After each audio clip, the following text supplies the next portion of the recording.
আমাকে একজন চরম আকারের অপমান করেছিল। সেটা অনেক আগে, আমার দুলাভাই। Hello viewers, welcome to our secret show. আমি অর্পিতা ইসলাম। আমাদের সাথে আছে আপনাদের সবার পরিচিত এবং প্রিয় সিফাত নুসরাত আপু। কেমন আছেন? আলহামদুলিল্লাহ ভালো। আপনি কেমন আছেন? জি আলহামদুলিল্লাহ ভালো আছি। আমাদের শো এর নামই তো সিক্রেট শো, শুনেই ভয় লাগছে না? ভয় আর সিফাত নুসরাত আসলে আলাদা ব্যাপার।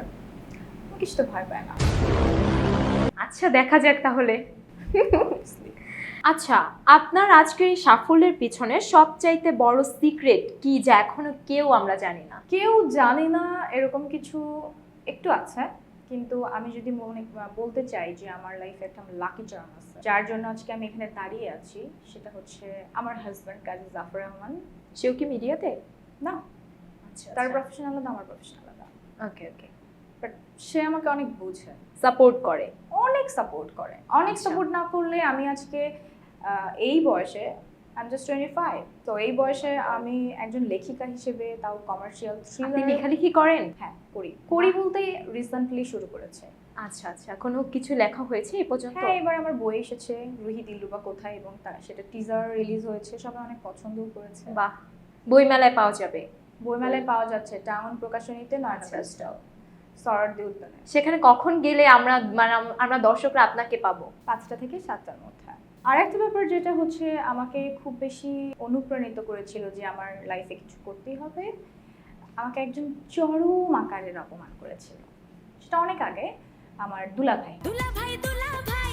সো সে কি বলেছিল, আমি যখন ইউল্যাবে পড়ি, আমার ফ্যামিলি কোনোভাবেই মেনে নিচ্ছিল না যে আমি মিডিয়া স্টাডিজ অ্যান্ড জার্নালিজমে পড়বো, এবং ফিল্ম নিয়ে যে পড়াশোনা করতে হয়, ফিল্ম যে একটা জানার ব্যাপার, এটা না জানলে যে আসলে ফিল্ম বানানো যায় না, এবং এই ইন্ডাস্ট্রিতে যে আবার না জেনে কাজ করা যায় না, মানে এটা তাদের মাথার মধ্যেই ছিল না। তারা চিন্তা করতো তো ফিল্ম যে কেউ বানাতে পারে, টাকা থাকলেই ফিল্ম বানানো চাই।